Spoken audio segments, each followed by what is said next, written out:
3 tahun aku setia. 3 tahun aku dianggap remeh. Istriku berselingkuh dengan bosnya, menghinaku karena aku cuma karyawan biasa. Tapi hari itu, satu pengumuman menghancurkan segalanya. Saat aku berdiri di ruang direksi dan berkata, perusahaan ini milik saya. Dan sejak hari itu, hidupnya berubah jadi neraka penyesalan. Ini kisah azab seorang istri yang salah menilai suaminya. Hujan turun tipis di sebuah gang perumahan lama di Jakarta Timur. Tidak deras, tidak pula romantis seperti di film. Hanya cukup untuk membuat udara terasa lembab dan dingin. Di rumah bercat krem yang catnya mulai pudar, sebuah pesta kecil sedang berlangsung.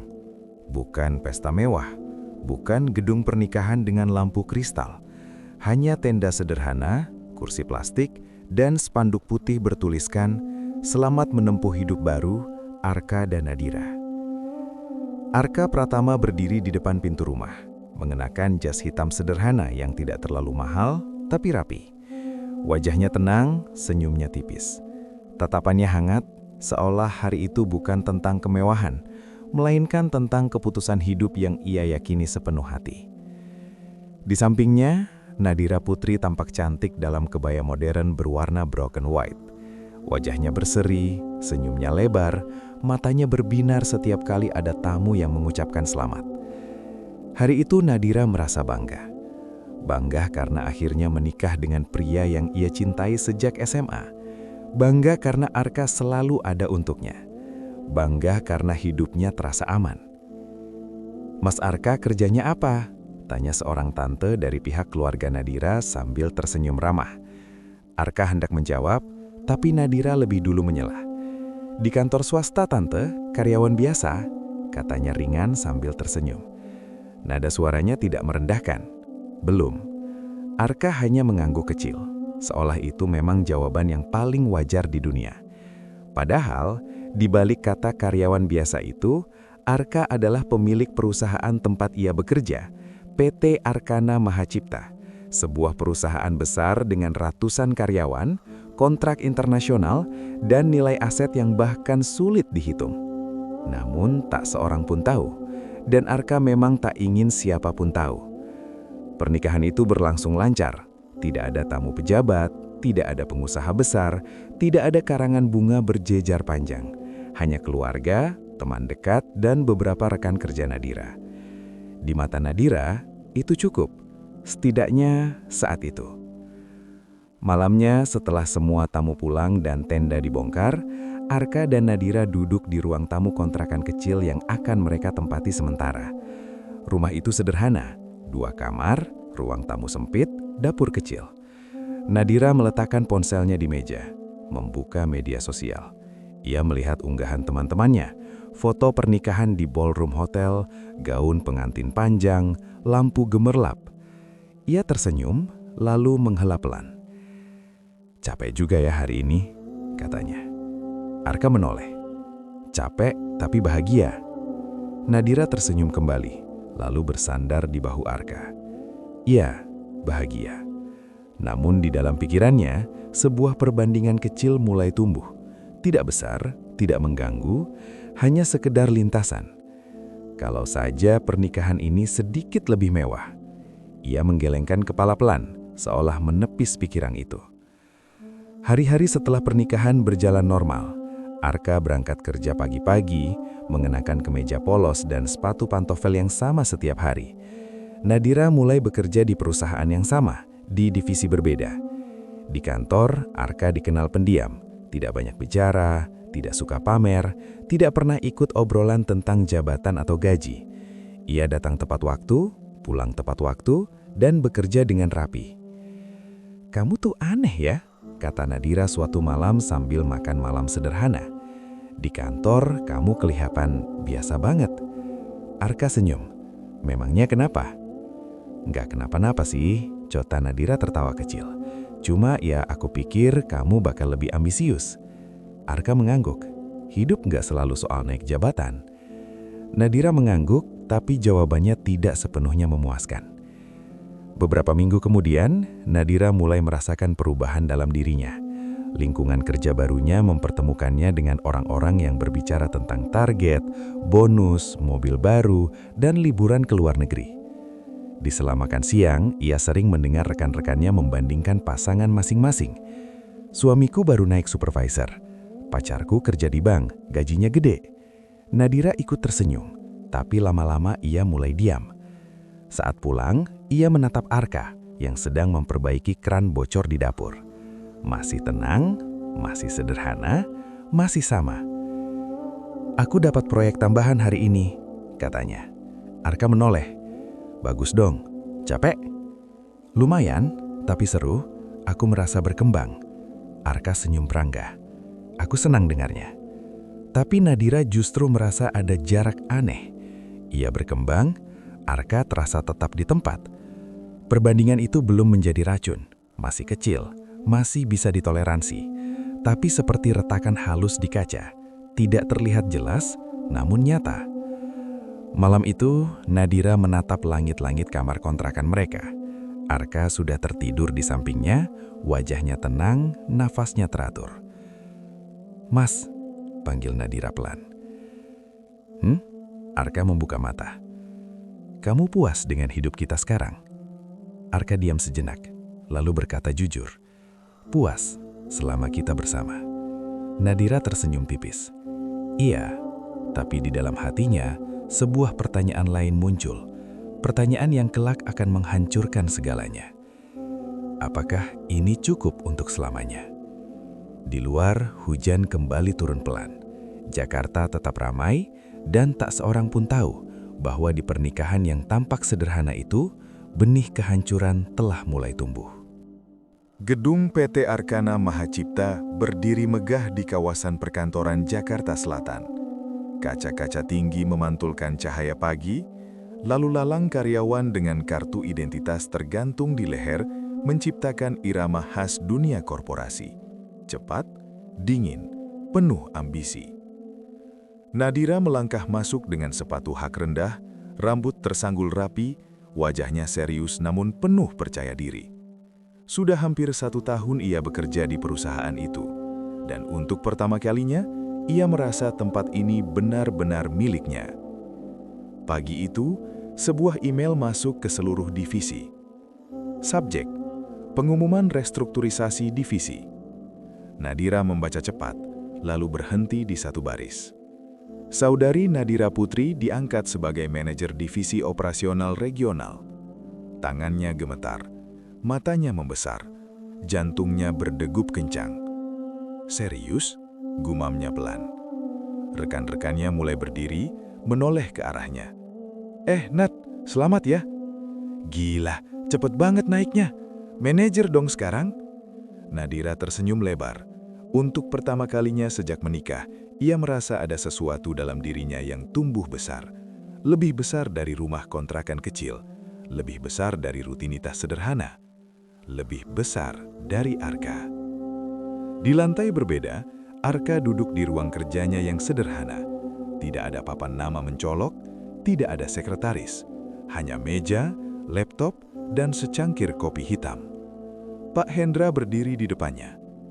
"Promosi Nadira sudah disahkan," kata pria itu dengan nada datar namun hormat. "Sesuai arahan Bapak." Arka mengangguk pelan. "Pastikan terlihat murni berdasarkan kinerja. Semua data sudah kami rapikan, tidak ada yang mencurigakan." Arka menatap layar laptopnya. Di sana, tertera laporan kerja Nadira, rapi, progresif, dengan banyak peluang yang sebelumnya dibuka secara halus oleh kebijakan internal, kebijakan yang Arka setujui diam-diam. Ia tidak tersenyum bangga, tidak pula merasa berjasa. Baginya, membantu istrinya berkembang adalah hal yang wajar. "Biarkan dia bersinar," kata Arka pelan, tanpa tahu siapa yang menyalakan lampunya. Pak Hendra mengangguk. Ia sudah lama mengenal Arka, seorang pemilik perusahaan yang memilih berada di balik layar, bahkan dari orang terdekatnya sendiri. Sore itu, Nadira pulang lebih lambat dari biasanya. Wajahnya masih menyimpan euforia. Begitu membuka pintu rumah, ia melihat Arka sedang menyiapkan makan malam sederhana, sayur sop dan telur dadar. "Mas," Nadira meletakkan tasnya, aku naik jabatan. Arka menoleh, ekspresinya langsung berubah hangat. Serius? Iya, manajer. Nadira tertawa kecil, suaranya bergetar karena bahagia. Arka menghampirinya. Selamat, Nat. Ia memeluk Nadira dengan tulus. Tidak ada iri, tidak ada rasa terancam. Aku tahu kamu bisa, katanya. Nadira membalas pelukan itu, tapi di dadanya muncul sensasi aneh. Bangga tentu saja, namun juga ada kepuasan lain. Kepuasan karena akhirnya ia berada satu tingkat lebih tinggi. Teman-teman kantor pada kaget, katanya karierku cepet banget. Arka tersenyum. Kerja kerasmu kebayar. Nadira mengangguk, lalu menambahkan tanpa sadar. Sekarang penghasilanku juga naik. Kalimat itu menggantung di udara. Arka hanya mengangguk, seolah itu tidak berarti apa-apa. Namun bagi Nadira, itu mulai berarti segalanya. Hari-hari berikutnya berubah cepat. Rapat-rapat lebih sering, makan siang dengan sesama manajer, obrolan tentang investasi, mobil, apartemen. Lingkungan Nadira kini berbeda. Kalau sudah manajer, tinggal target berikutnya. Direktur, kata seorang rekan pria sambil tertawa. Nadira ikut tertawa. Dulu kata direktur terasa jauh, sekarang tidak lagi. Ia mulai membeli baju kerja baru, lebih mahal, lebih elegan, mulai sering pulang larut. Malam itu Arka menunggunya makan malam. Kamu nggak capek? Tanyanya.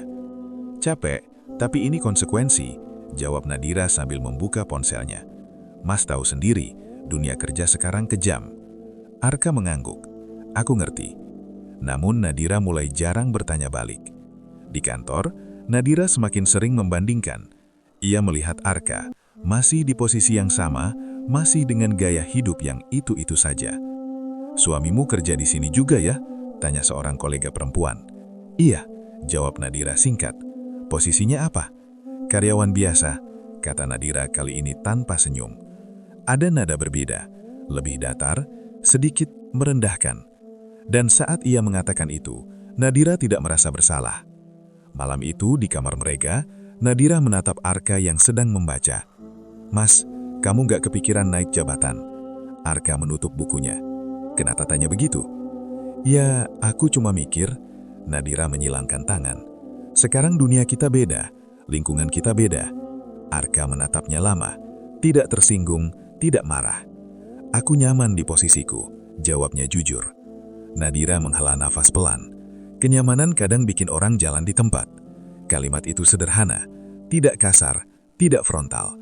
Namun bagi Arka, itu adalah pertama kalinya ia merasakan jarak yang nyata. Dan bagi Nadira, itu adalah awal ketika ia melihat suaminya bukan lagi sebagai pasangan sejajar. Di luar, lampu-lampu Jakarta menyala terang, kesuksesan bersinar, dan di tengah cahaya itu, bayangan kesombongan mulai memanjang, perlahan tapi pasti. Perubahan itu tidak datang seperti badai. Ia datang seperti debu. Perlahan, nyaris tak terlihat, namun menumpuk dari hari ke hari. Nadira kini terbiasa pulang larut. Mobil kantor menurunkannya di depan rumah kontrakan yang sama. Tapi setiap kali melangkah masuk, ia merasa tempat itu semakin sempit. Terlalu sunyi, terlalu sederhana. Arka hampir selalu sudah ada di rumah. Kadang memasak, kadang hanya menunggunya di ruang tamu dengan laptop di pangkuan. Kamu makan di luar lagi? Tanya Arka suatu malam, suaranya tenang. Nadira meletakkan tas mahalnya di sofa. Iya, ada dinner sama tim. Kenapa nggak kabarin? Nadira menoleh sekilas. Mas, aku sibuk. Bukan anak SMA yang harus laporan terus. Kalimat itu meluncur begitu saja, ringan, tanpa emosi. Namun Arka terdiam. Maaf, katanya akhirnya. Aku cuma khawatir. Nadira tidak menjawab. Ia langsung masuk kamar, meninggalkan Arka dengan makan malam yang kembali dingin. Di kantor, Nadira semakin berbeda. Langkahnya lebih cepat, nadanya lebih tegas. Ia terbiasa memberi perintah, terbiasa dilayani. Setiap kali melewati koridor kaca dan melihat pantulan dirinya, berpakaian rapi, berjabatan, ia merasa versi dirinya yang dulu semakin jauh.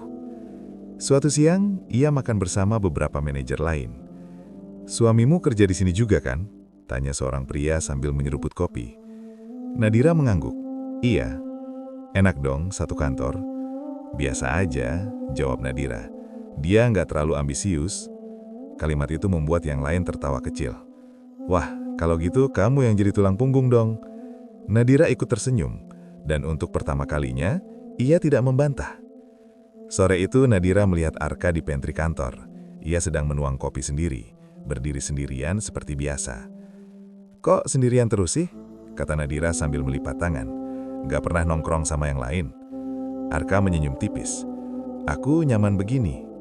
Kenyamanan itu musuh perkembangan. Masih muda mas, masa mau gitu-gitu aja?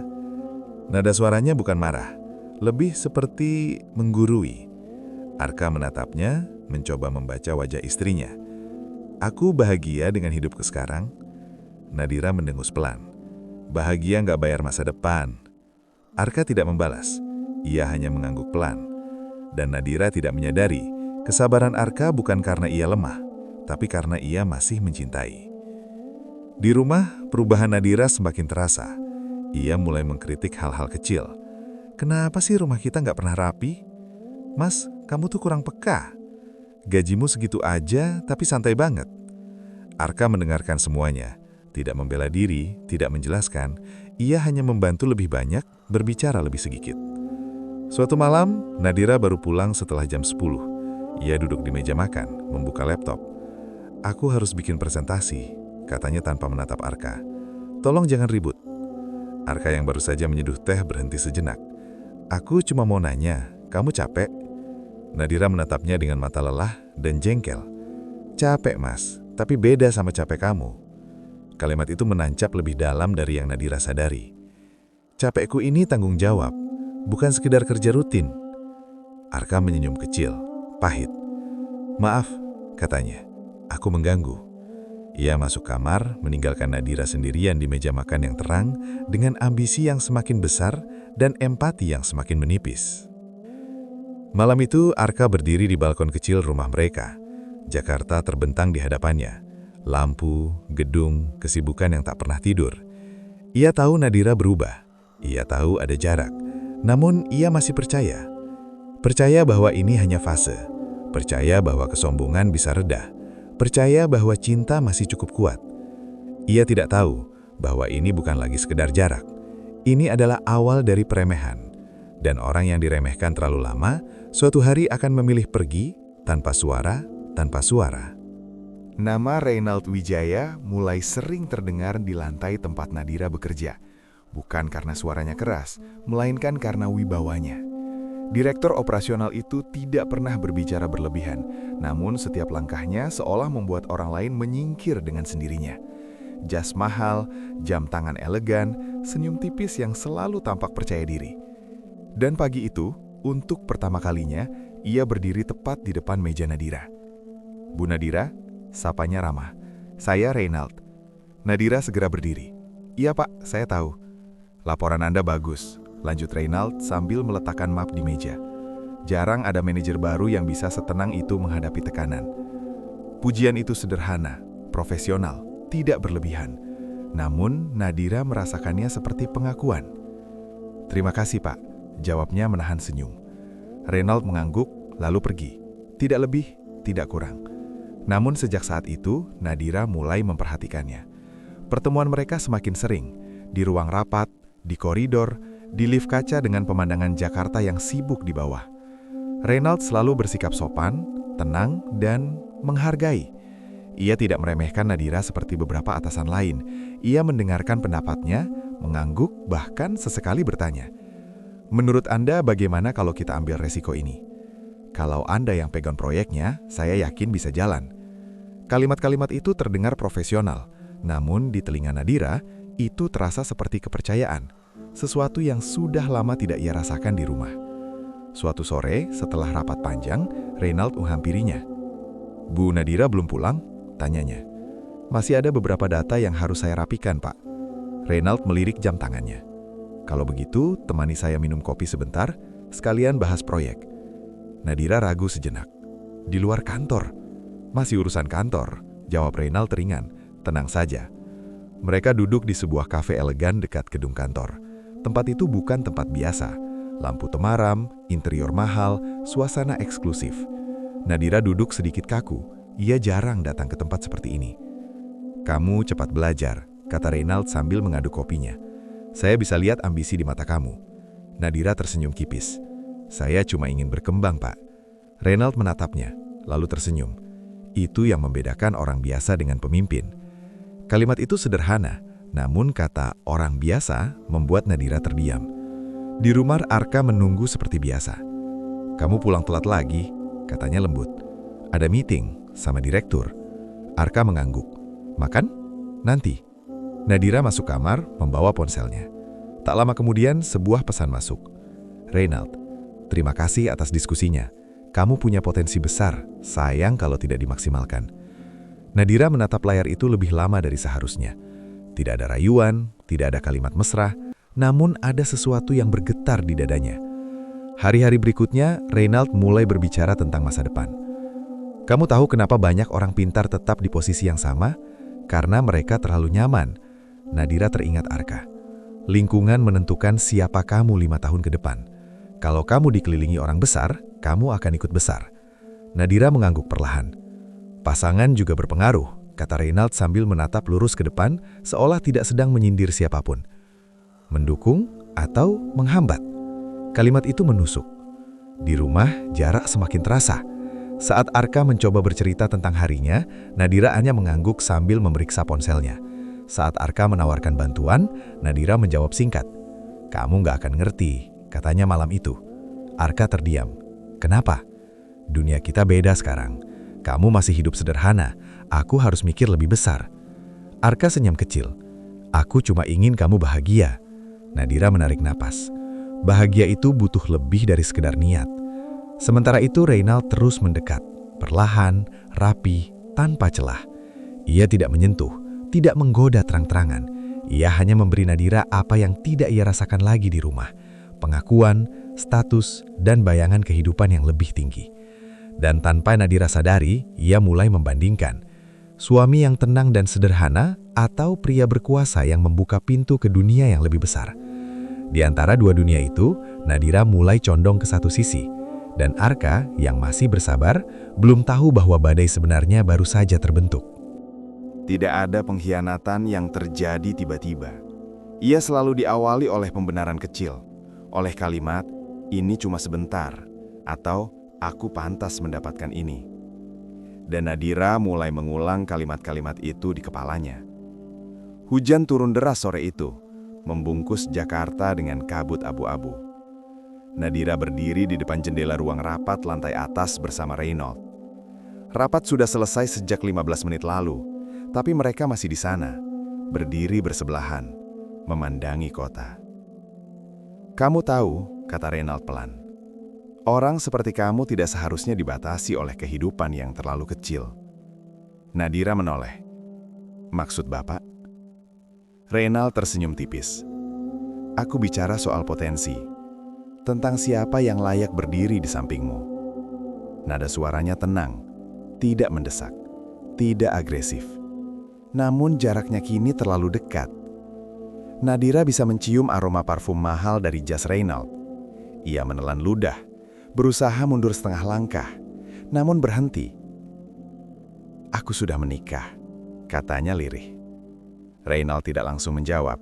Ia hanya menatap ke depan, ke arah hujan. "Aku tidak pernah memaksa," katanya akhirnya.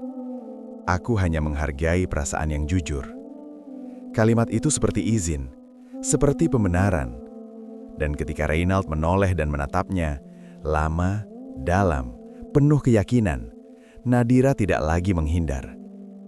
Sentuhan pertama itu tidak dramatis, hanya jemari Reynald yang menyentuh punggung tangannya. Namun Nadira tidak menarik tangannya. Di sanalah garis itu terlewati. Malam itu Nadira pulang jauh lebih larut dari biasanya. Arka masih terjaga, duduk di ruang tamu dengan lampu redup. "Kamu belum tidur?" tanya Nadira. "Belum," jawab Arka. "Aku tunggu kamu." Nada suaranya lembut, tidak menuduh, tidak curiga. Nadira melepas sepatu tanpa menatapnya. "Aku capek. Aku bikinin teh." tidak perlu. Jawaban itu dingin, pendek, tidak menyisakan ruang. Arka berhenti sejenak, lalu mengangguk. Baik. Nadira masuk kamar, mengunci pintu. Ia bersandar di pintu. Nafasnya tidak teratur. Ponselnya bergetar.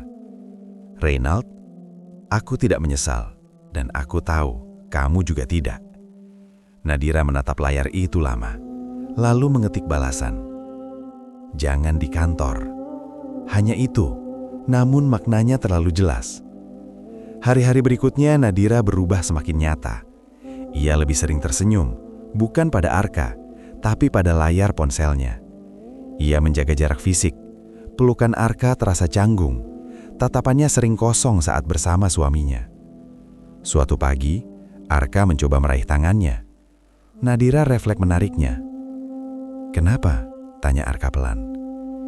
Kita sudah menikah 3 tahun, Mas. Jawab Nadira datar. Gak perlu terlalu manja. Kata manja itu terdengar asing di telinga Arka. Di kantor, hubungan Nadira dan Reynald semakin berani, meski tetap tersembunyi. Makan siang bersama di restoran mahal, pertemuan dadakan di ruang kosong, pesan-pesan singkat penuh kode.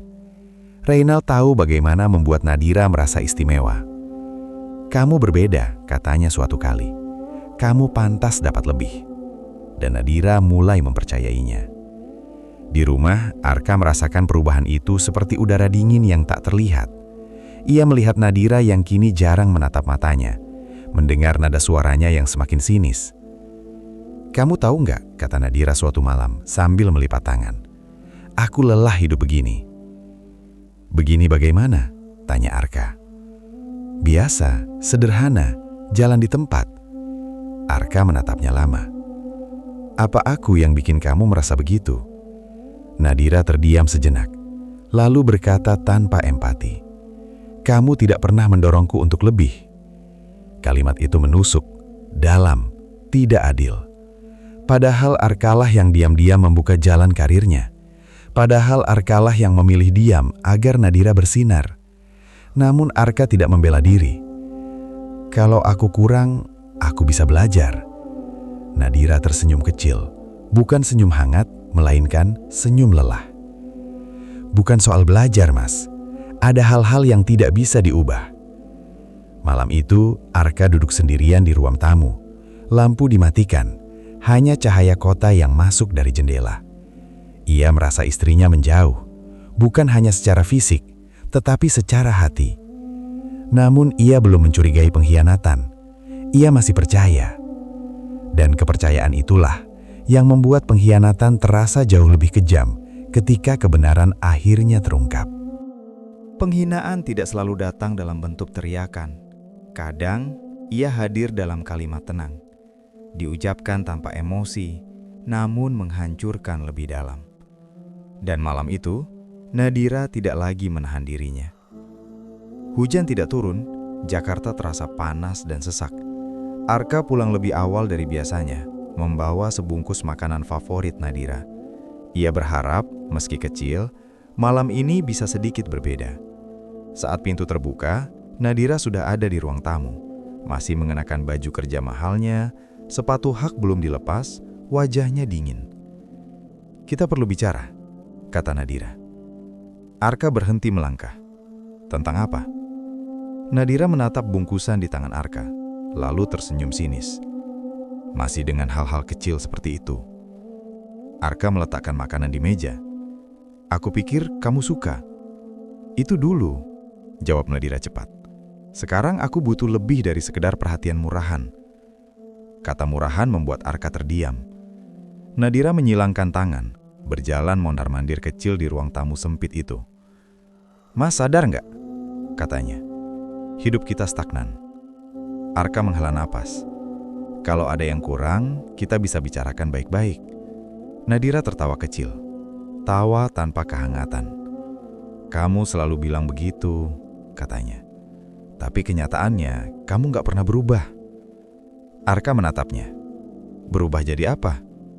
Jadi laki-laki yang punya ambisi, jawab Nadira tajam. Yang punya posisi, yang dihormati. Arka menelan ludah. Apa itu yang kamu cari sekarang? Nadira berhenti berjalan, menatapnya lurus. Iya, kata itu jatuh berat. Arka berdiri, berusaha tetap tenang. Kamu membandingkanku dengan siapa? Nadira tidak langsung menjawab. Ia mengambil tasnya, lalu berkata ringan, seolah tidak sedang menusuk hati siapapun. Reynald. Nama itu akhirnya diucapkan. Dia tahu caranya memimpin, tahu caranya bicara, tahu caranya bikin orang segan. Arka merasa dadanya sesak. Kamu terlalu dekat dengan dia? Nadira mendengus. Dekat, kami profesional. Namun matanya tidak menatap Arka. Mas tahu nggak rasanya? Punya atasan yang benar-benar berkelas, yang datang ke ruangan dan semua orang diam. Arka menggenggam tangannya sendiri. Dan aku di matamu, apa? Nadira menatapnya, lama, lalu berkata tanpa ragu. Karyawan biasa, yang puas dengan hidup kecil. Kalimat itu menghantam keras. Arka tersenyum tipis, senyum yang tidak sampai ke mata. Kalau begitu, katanya pelan, kenapa kamu menikah denganku? Nadira terdiam sejenak, lalu mengangkat bahu.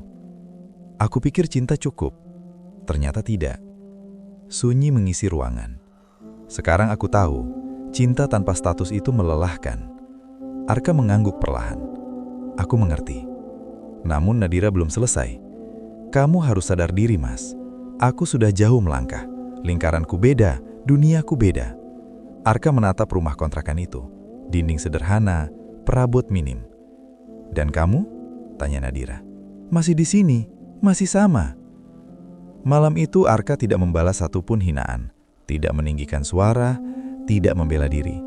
Ia hanya mengambil jaketnya. Kamu mau kemana? Tanya Nadira, nada suaranya dingin. Keluar sebentar, jawab Arka. Jangan drama, ini kenyataan. Arka berhenti di depan pintu, menoleh sekali. Aku tidak marah, aku hanya lelah. Dan untuk pertama kalinya, Nadira melihat sesuatu di mata Arka yang membuatnya ragu. Bukan amarah, melainkan jarak yang mulai mengeras. Di luar, Arka berjalan tanpa tujuan. Lampu jalan menyala satu persatu. Jakarta terus hidup, seolah tidak peduli pada satu rumah tangga yang retak. Ia duduk di bangku pinggir jalan, menatap lalu lintas. Ia telah dicintai karena kesederhanaannya. Kini ia dihina karena hal yang sama. Namun Arka tetap bersabar. Bukan karena ia tidak punya pilihan, melainkan karena ia masih memberi kesempatan pada cinta yang mungkin sudah mati. Dan Nadira terlalu sibuk membandingkan hingga lupa bahwa ia sedang menginjak harga diri seseorang yang paling tulus padanya. Kebenaran tidak selalu datang lewat pengakuan.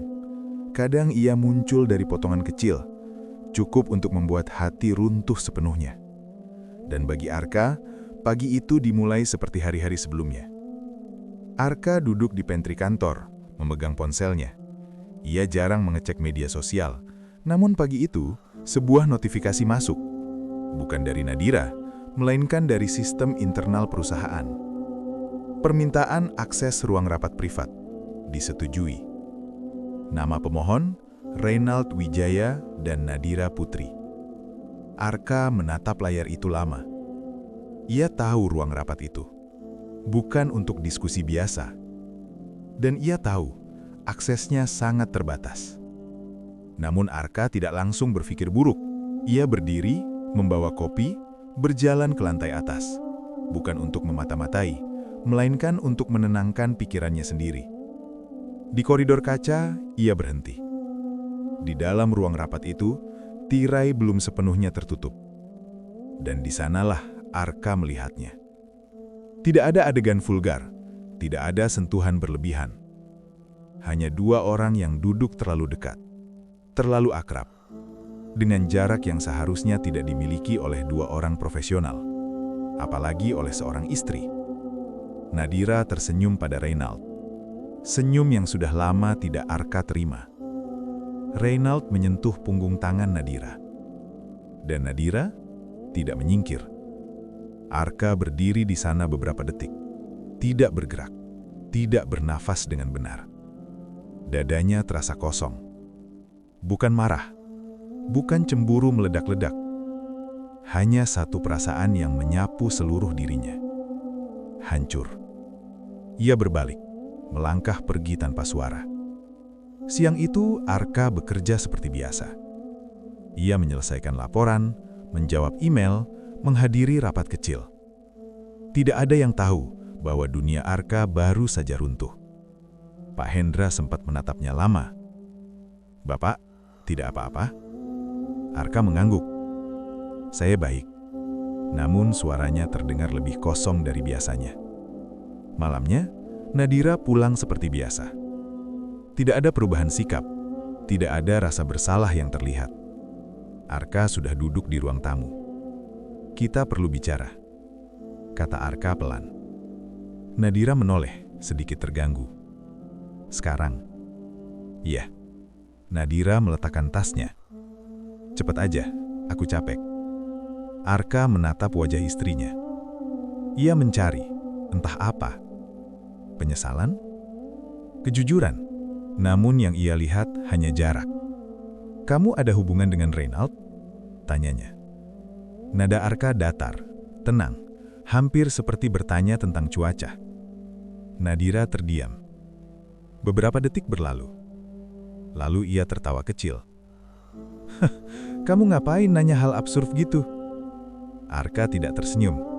"Kamu lihat sendiri." Kata-kata itu membuat wajah Nadira menegang.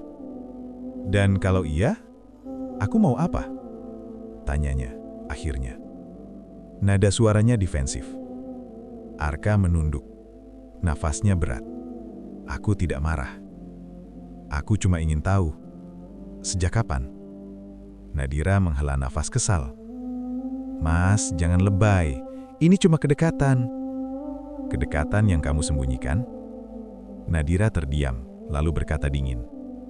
"Kalau kamu merasa kalah, itu bukan salahku." Kalimat itu mematahkan sesuatu yang terakhir di dalam diri Arka. Ia menunduk perlahan. "Baik, hanya itu."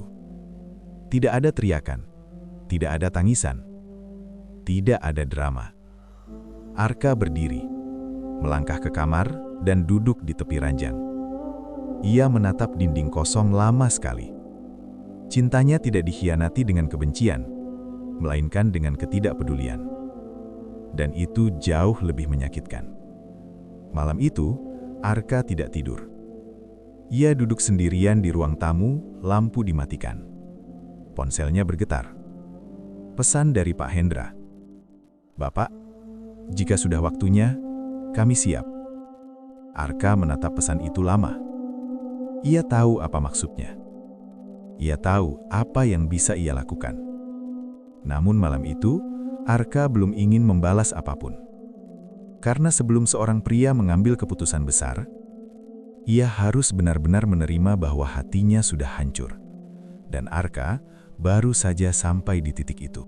Pagi datang tanpa perpisahan. Tidak ada pertengkaran. Tidak ada kata pamit.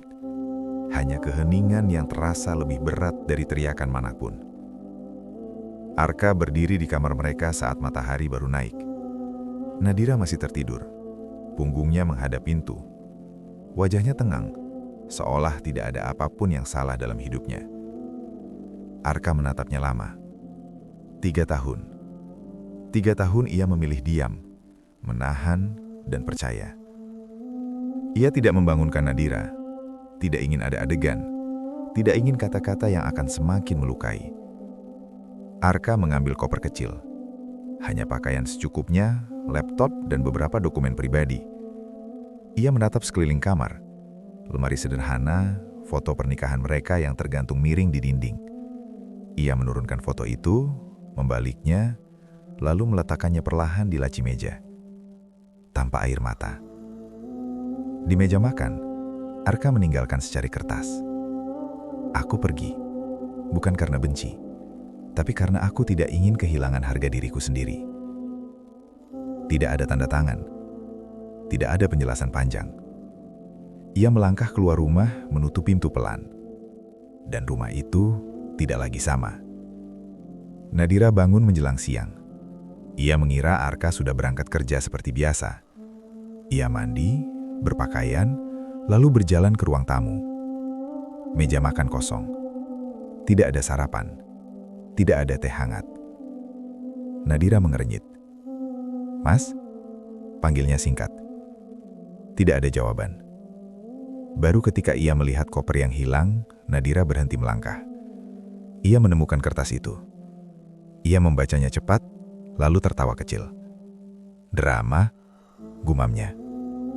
Ia meletakkan kertas itu kembali, lalu mengambil ponselnya. "Nadira, kamu kemana? Jangan kekanak-kanakan." Pesan itu terkirim, tidak dibalas. Di kantor, Nadira menceritakan kepergian Arka dengan nada santai.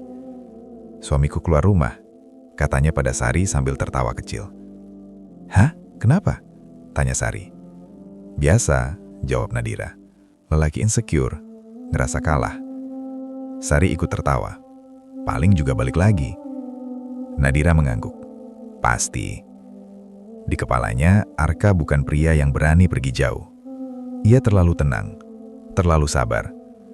Dan Nadira mengira kesabaran itu kelemahan. Hari-hari berlalu. Tidak ada kabar dari Arka. Nadira tidak mencarinya. Tidak merasa perlu. Ia sibuk.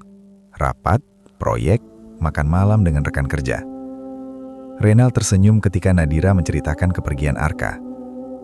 "Kadang orang harus tahu tempatnya," kata Renal ringan. Nadira tersenyum puas. Iya. Ia merasa bebas. Tidak ada lagi suami yang diam. Tidak ada lagi rumah sempit yang menunggu. Yang ada hanya dunia yang menurutnya semakin luas. Namun malam demi malam, ada sesuatu yang berubah, tanpa disadari Nadira. Lampu rumah terasa terlalu terang. Keheningan terasa terlalu panjang. Suatu malam ia pulang dalam keadaan lelah. Ia menyalakan lampu ruang tamu lalu terdiam. Tidak ada yang menunggunya. Tidak ada suara. Tidak ada kehangatan. Ia menghela nafas kesal. "Kenapa sih aku kepikiran hal kecil begini?" gumamnya. Ia mengambil ponsel, membuka pesan terakhir Arka. Tidak ada balasan. Tidak ada penjelasan. Dan untuk pertama kalinya, Nadira merasakan sesuatu yang asing. Bukan kehilangan, melainkan ketidakpastian. Namun ia segera menepisnya. Dia dan kembali, pikirnya. Dia selalu begitu. Ia tidak tahu bahwa pria yang pergi tanpa suara biasanya tidak kembali untuk diperbaiki, melainkan untuk ditinggalkan. Di tempat lain, Arka berdiri di balkon sebuah apartemen tinggi di Jakarta Pusat. Kota terbentang luas di bawahnya. Ia menarik nafas panjang. Ia tidak merasa lega. Ia juga tidak merasa marah. Hanya satu hal yang pasti. Ia tidak akan kembali ke tempat di mana harga dirinya diinjak. Dan keputusan itu sudah final. Jakarta tidak pernah benar-benar tidur. Di lantai tinggi sebuah gedung apartemen eksklusif, Arka duduk sendirian di depan jendela kaca besar. Lampu kota menyala seperti lautan bintang yang dingin. Indah, tapi tidak ramah. Di tangannya bukan minuman keras, bukan juga rokok, melainkan sebuah map hitam tebal. Isinya bukan kemarahan, isinya keputusan. Arka membuka laptop. Di layar terpampang laporan keuangan, struktur kepemilikan saham, dan notulen rapat lama. Dokumen yang hanya diketahui segelintir orang. Ia bukan karyawan biasa. Ia tidak pernah benar-benar menjadi siapa yang orang lihat. 3 tahun lalu, ia memilih menyembunyikan segalanya. Hari ini, ia memilih berhenti bersembunyi. Ponselnya bergetar. Nama kontak, Pak Surya. "Pak," ucap Arka tenang saat panggilan tersambung. Di seberang sana, suara pria tua terdengar penuh hormat. "Sudah waktunya ya, Pak Arka?" Arka terdiam sejenak. "Iya, tolong siapkan rapat dewan. Lengkap." "Baik, semua anggota lama akan dipanggil. Dan satu hal lagi," tambah Arka. "Jangan bocor ke manajemen." Pak Surya menghela napas kecil. "Seperti dulu?" "Seperti dulu," jawab Arka. Panggilan terputus. Arka menutup laptop, lalu bersandar. Tidak ada senyum kemenangan di wajahnya. Yang ada hanya keteguhan. Ini bukan balas dendam. Ini penertiban. Sementara itu di gedung perusahaan, suasana mulai berubah. Bisikan kecil terdengar di lorong-lorong kantor. Email rapat mendadak masuk ke kalender para petinggi. Undangan rapat direksi bersifat wajib. Tidak ada agenda tertulis, tidak ada penjelasan. Reynald membaca undangan itu dengan dahi berkerut. Rapat mendadak, gumamnya. Sekretarisnya mengangguk. Katanya atas permintaan pemegang saham utama. Reynald tersenyum tipis. Pemegang saham utama, aku tidak dengar apa-apa. Ia merasa tidak nyaman, perasaan yang jarang muncul. Nadira yang baru saja selesai presentasi proyek, menerima undangan yang sama. Ia membaca cepat, lalu tersenyum puas. Rapat direksi, katanya pada dirinya sendiri. Akhirnya, baginya ini tanda bahwa posisinya semakin diakui. Ia bahkan membayangkan Reynald akan memperkenalkannya lebih jauh ke lingkaran elit. Ia tidak bertanya siapa pemegang saham itu. Ia tidak merasa perlu. Di pikirannya, dunia masih berputar sesuai rencananya. Di sebuah restoran privat malam itu, beberapa anggota dewan lama berkumpul diam-diam. Wajah-wajah yang jarang muncul di kantor harian. Sudah lama, ujar seorang pria berambut abu-abu.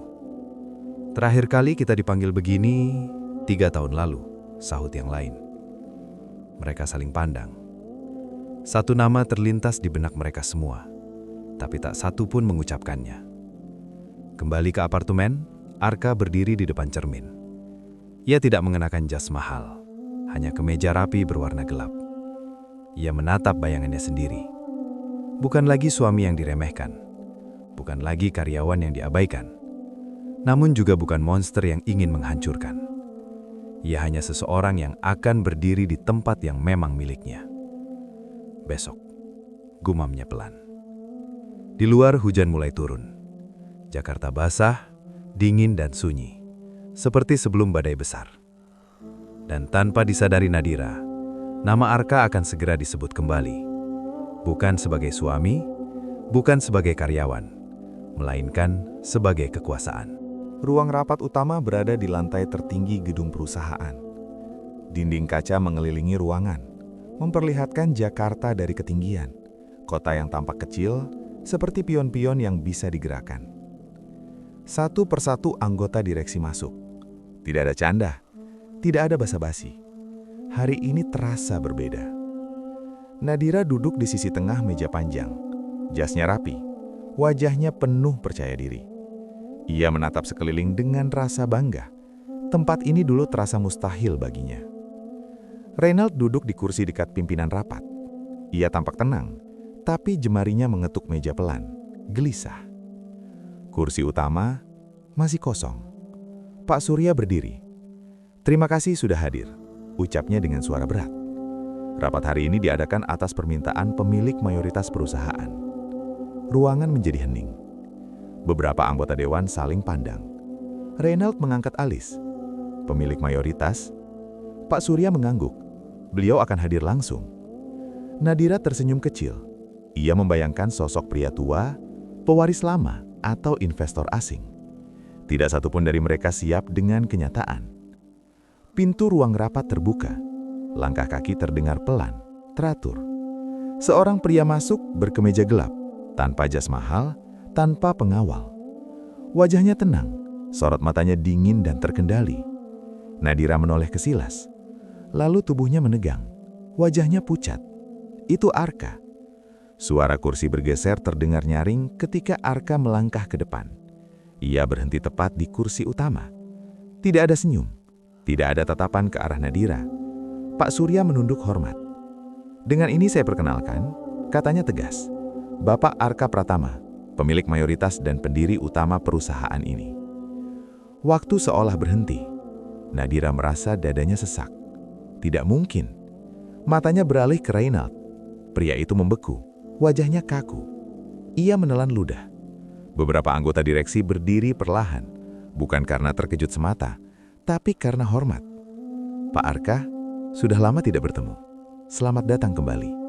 Kata-kata itu terdengar seperti palu. Arka duduk. Kursi empuk itu seakan memang menunggunya selama ini. Ia menatap ruangan dengan tenang, lalu berbicara. Suaranya rendah, jelas, tanpa emosi berlebihan. "Terima kasih sudah menjaga perusahaan ini selama saya tidak aktif." Ia berhenti sejenak. "Mulai hari ini, saya akan kembali memimpin secara langsung." Nada suaranya datar, tapi dampaknya menghancurkan. Nadira tidak bisa bergerak. Semua potongan puzzle runtuh menimpanya sekaligus. Suami yang ia hina, pria yang ia remehkan, karyawan biasa yang ia bandingkan dengan selingkuhannya. Dialah pemilik segalanya. Air matanya menggenang tapi tidak jatuh.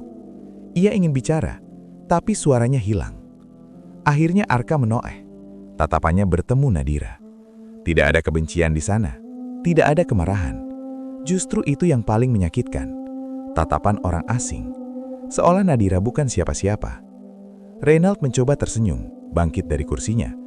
"Pak Arka, ini benar-benar kejutan." Arka menatapnya sebentar. Bagi sebagian orang, kejujuran memang terasa mengejutkan. Tidak ada tuduhan, tidak ada serangan. Namun kata itu menelanjangi segalanya. Rapat dilanjutkan. Agenda dibuka, keputusan strategis dibacakan. Nadira tidak mendengar apa-apa. Di kepalanya hanya satu kalimat berulang-ulang.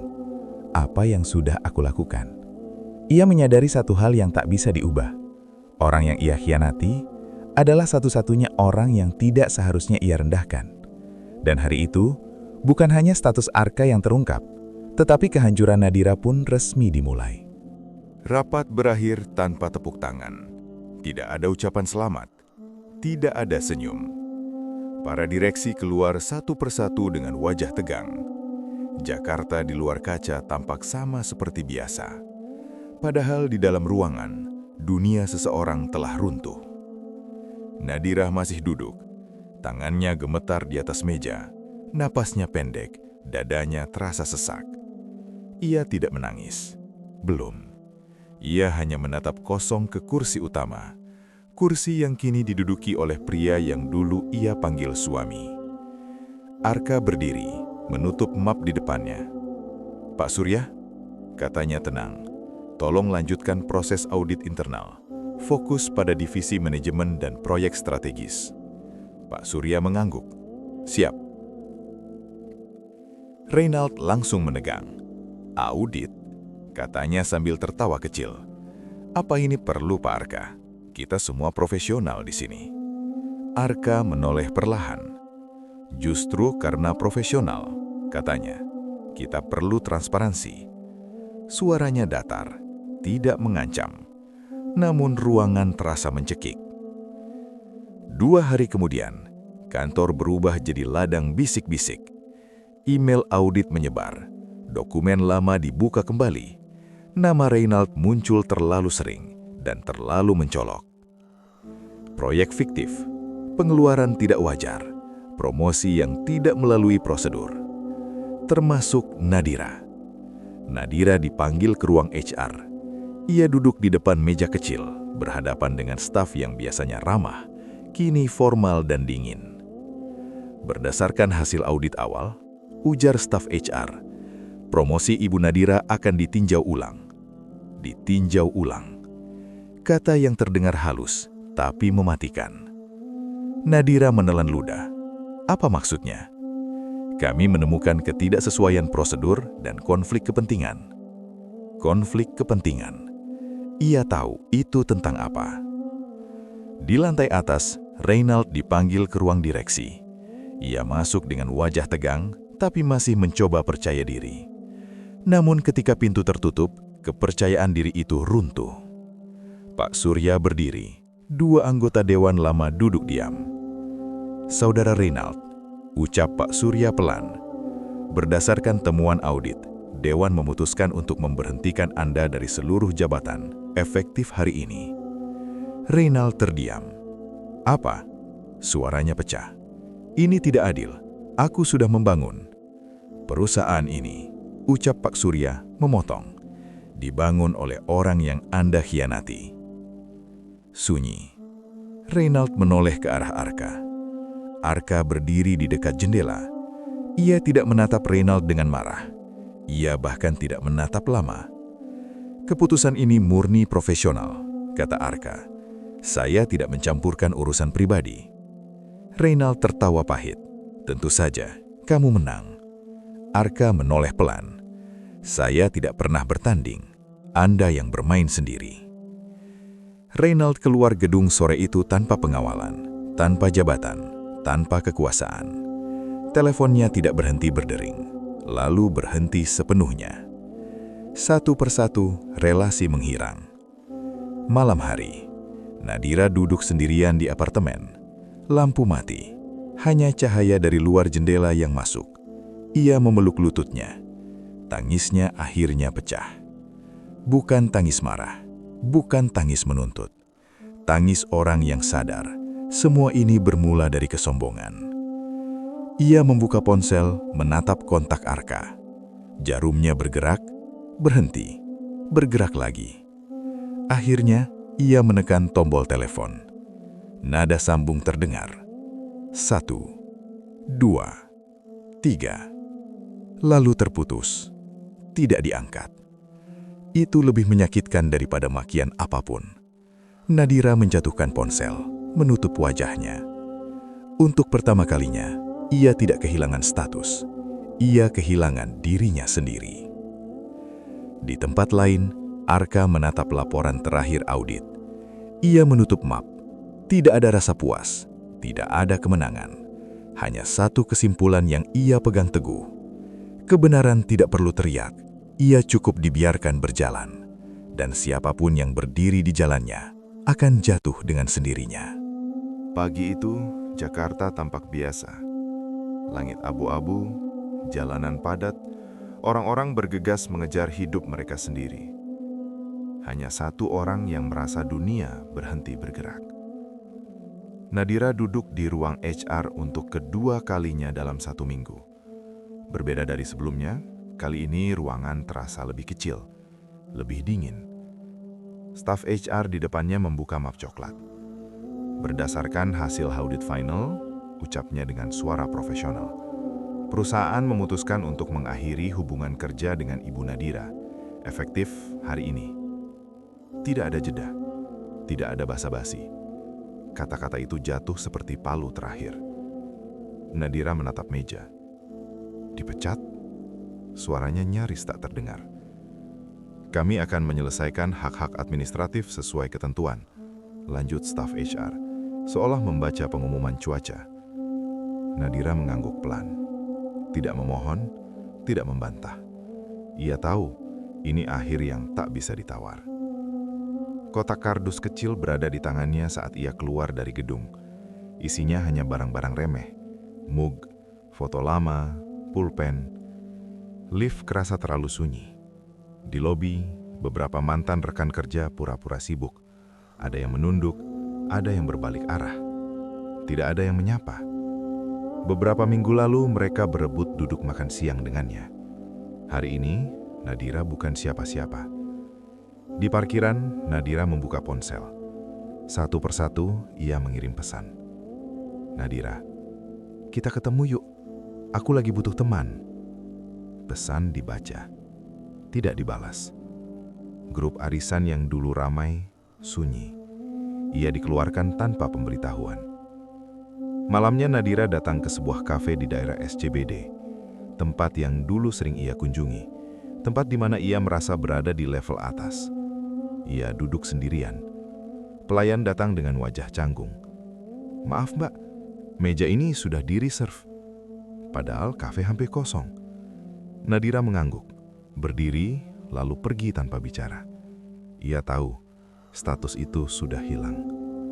Di apartemennya, Nadira membuka lemari. Gaun-gaun mahal tergantung rapi, tak lagi punya arti. Ia duduk di lantai, menatap pantulan dirinya di cermin.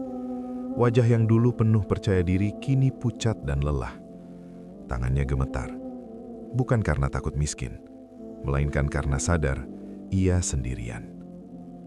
Di sisi lain kota, Arka menghadiri pertemuan bisnis. Orang-orang tersenyum, menjabat tangannya dengan hormat. Namanya kembali disebut dengan nada kagum. Namun ketika ia pulang, apartemennya tetap sunyi. Ia tidak merayakan apapun. Ia tahu, kesepian tidak memilih siapa yang kaya atau jatuh. Malam itu, Nadira memberanikan diri mengirim pesan terakhir. Nadira, aku tahu aku salah. Aku kehilangan segalanya. Tolong, bicara denganku. Pesan itu terkirim. Tidak ada balasan. Layar ponsel meredup. Untuk pertama kalinya dalam hidupnya, Nadira benar-benar memahami arti kehilangan. Bukan saat semua orang pergi, tapi saat orang yang paling tulus memilih tidak kembali. Hujan turun sejak sore. Jakarta basah. Jalanan licin.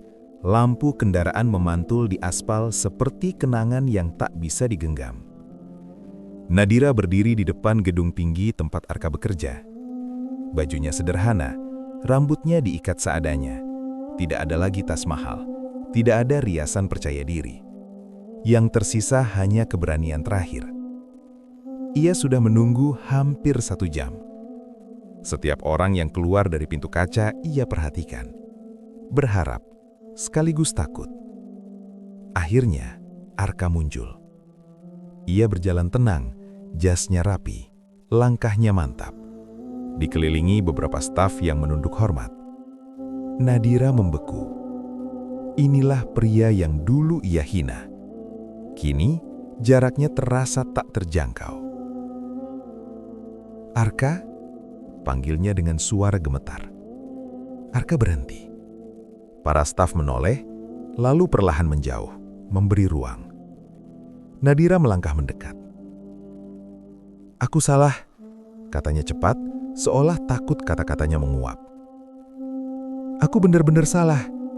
Hujan membasahi wajahnya, air mata bercampur tanpa bisa dibedakan.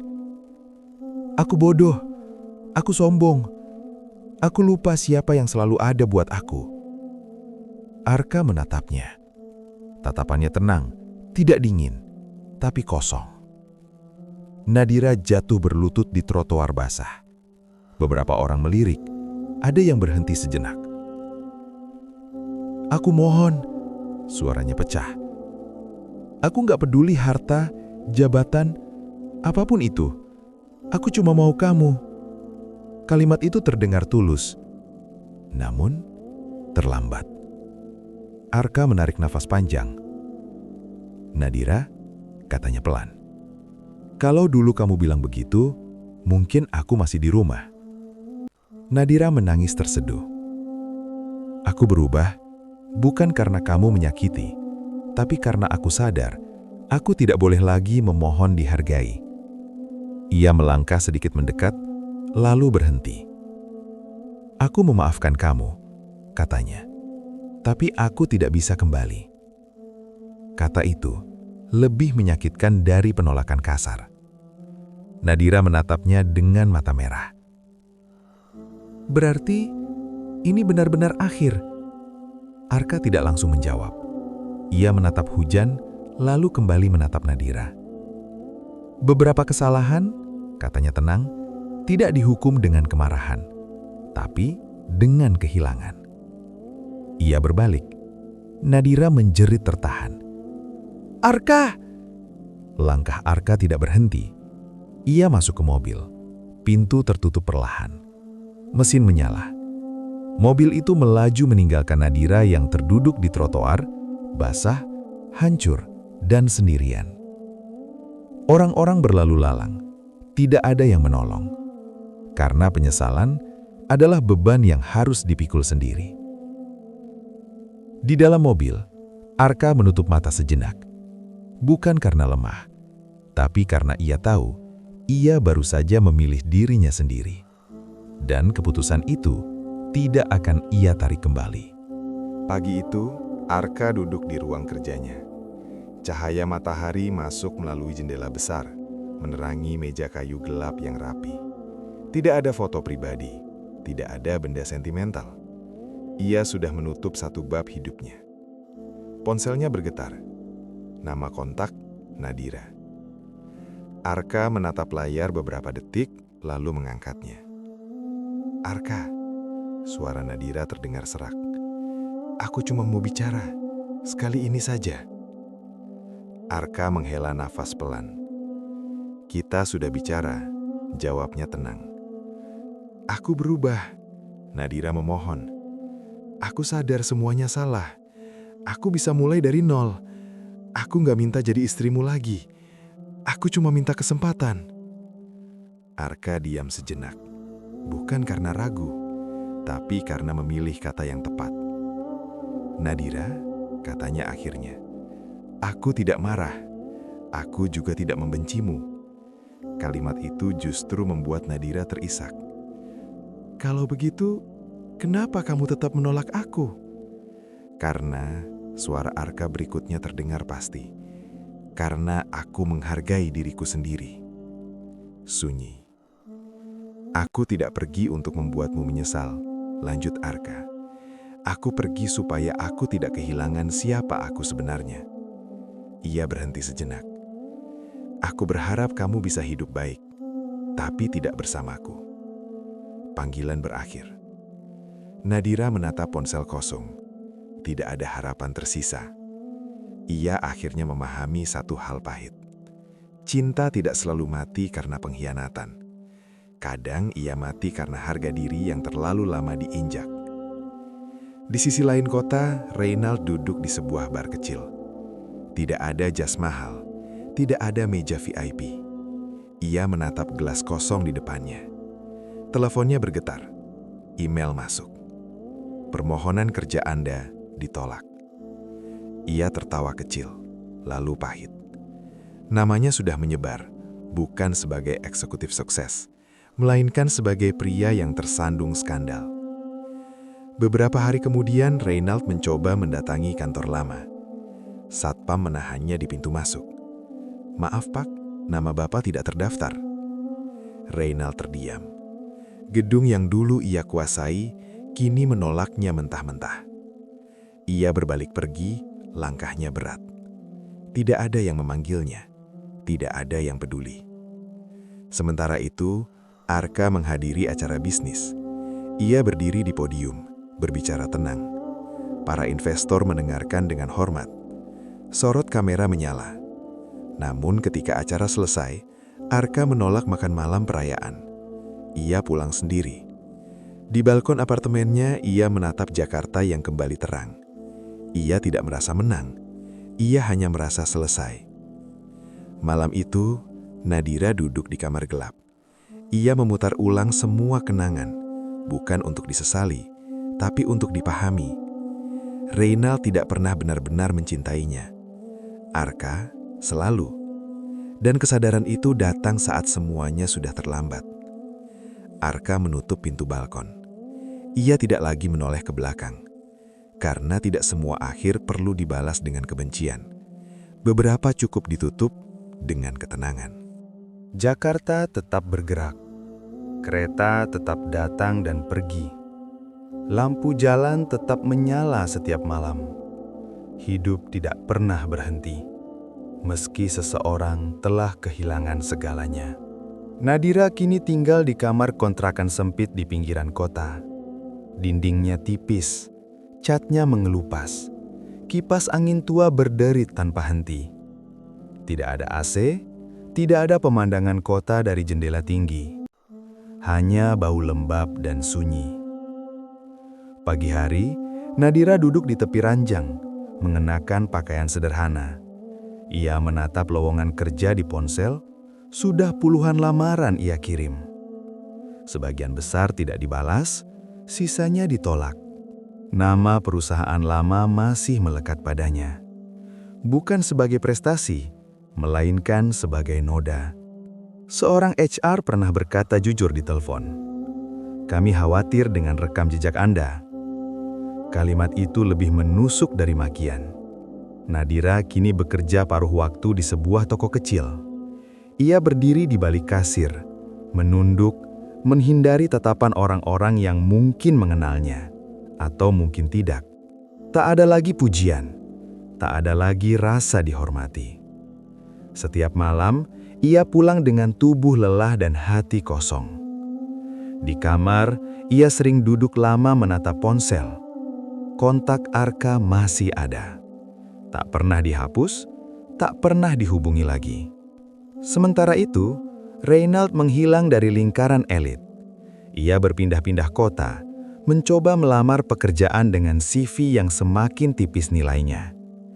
Nama besarnya dulu kini jadi beban. Beberapa orang mengenalnya, lalu pura-pura lupa. Azab tidak selalu datang dalam bentuk penjara. Kadang ia datang sebagai pintu yang selalu tertutup. Suatu sore, Nadira melihat berita di layar televisi toko. Seorang pria berdiri di podium acara filantropi bisnis nasional. Namanya disebut dengan hormat, Arka Pratama. Ia berbicara tentang integritas, tentang kesederhanaan, tentang memilih manusia bukan status. Nadira terdiam. Ia mengenali setiap lekuk wajah itu.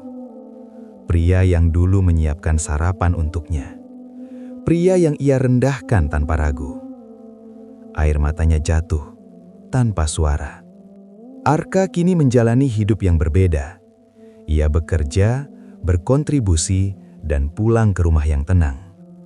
Tidak ada pesta berlebihan, tidak ada euforia palsu.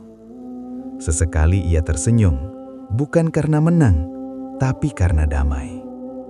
Ia berteman kembali dengan dirinya sendiri. Masa lalu tidak lagi mengejarnya. Ia sudah melepaskannya. Malam terakhir dalam kisah ini, Nadira duduk di atap kontrakan, menatap langit Jakarta yang keruh. Ia memeluk jaket tipisnya. Untuk pertama kalinya, ia tidak menyalahkan siapapun. Ia akhirnya mengerti, cinta yang tulus sering terlihat kecil hingga kita kehilangannya. Orang yang paling setia sering terlihat biasa hingga ia pergi selamanya. Di tempat lain, Reynald menutup laptopnya. Ia menatap kota dari kejauhan, lalu mematikan lampu. Ia tidak membawa dendam ke masa depan, karena hidup sudah memberi pelajaran pada semua orang dengan caranya masing-masing. Dan begitulah azab itu bekerja, bukan dengan petir, bukan dengan teriakan, melainkan dengan kehilangan perlahan yang tidak bisa dikembalikan. Terkadang, azab tidak datang dengan teriakan. Ia datang saat orang yang paling tulus memilih pergi, dan kita hanya bisa menatap punggungnya tanpa bisa mengejar. Nadira belajar terlalu terlambat bahwa cinta bukan tentang jabatan, bukan tentang status, dan bukan tentang siapa yang terlihat hebat di mata orang lain. Karena orang yang benar-benar berharga sering terlihat biasa, sampai Tuhan mengambilnya dari hidup kita.